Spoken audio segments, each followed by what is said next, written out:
kelenjar pencernaan sebagai penyusun sistem pencernaan pada manusia.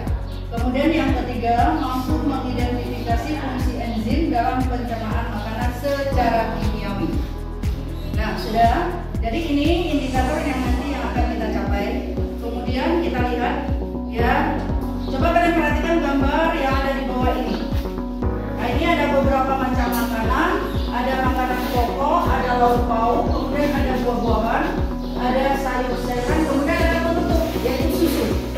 Nah, di dalam makanan ini, ya, di sini nanti akan terkandung beberapa gizi. Ada nanti yang terkandung karbohidratnya, ada yang mengandung mineralnya, ada yang mengandung protein, ada juga lemaknya, kemudian ada juga yang mengandung vitamin. Contoh, yang mana dikatakan dengan makanan yang baik. Kita disuruh perhatikan, jangan sembarangan makan. Coba perhatikan. Kita coba lihat video yang ada di depan kalian. Ini merupakan perjalanan makanan yang di dalam tubuh kita. Coba diperhatikan. Kemudian yang kiranya perusahaan di kalian kata, kalian nanti akan menyelesaikan soal.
Saluran pencernaan dan kelenjar pencernaan.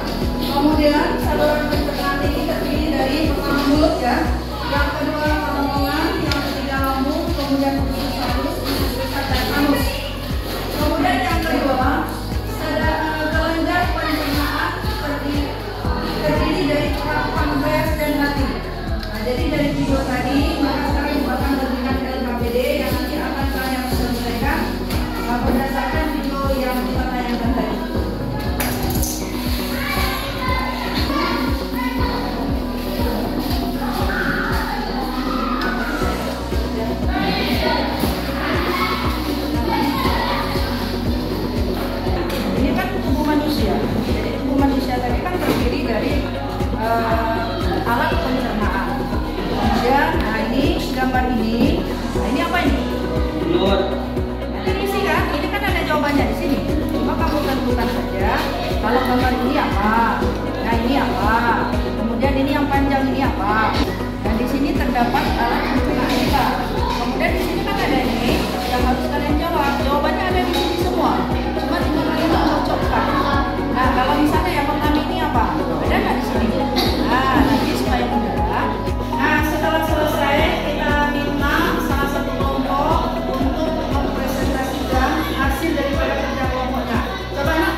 Jangan lupa buka buku halaman 250, pelajari di rumah. Kemudian kita akan lanjutkan pada hari berikutnya. Kemudian Ibu akhiri dan mengucapkan Assalamualaikum warahmatullahi wabarakatuh. Waalaikumsalam warahmatullahi wabarakatuh. Dengan adanya MGMP ini, guru melakukan sharing, memberi informasi, kemudian menggali informasi, dan berbagi pengalaman yang memberikan banyak manfaatnya. Jadi dengan MGMP ini sangat berguna dan juga memberikan energi positif bagi kita guru yang nantinya ilmu dan pengalaman itu akan kita aplikasikan, kita kembangkan, dan juga kita terapkan di madrasah kita masing-masing. Jadi kami berharap agar program MGMP ini bisa berkelanjutan. Kemudian kami berharap juga agar anak-anak didik kita semua dalam pembelajaran IPA ini lebih berkembang dan bisa diaplikasikan di dalam kehidupan sehari-hari.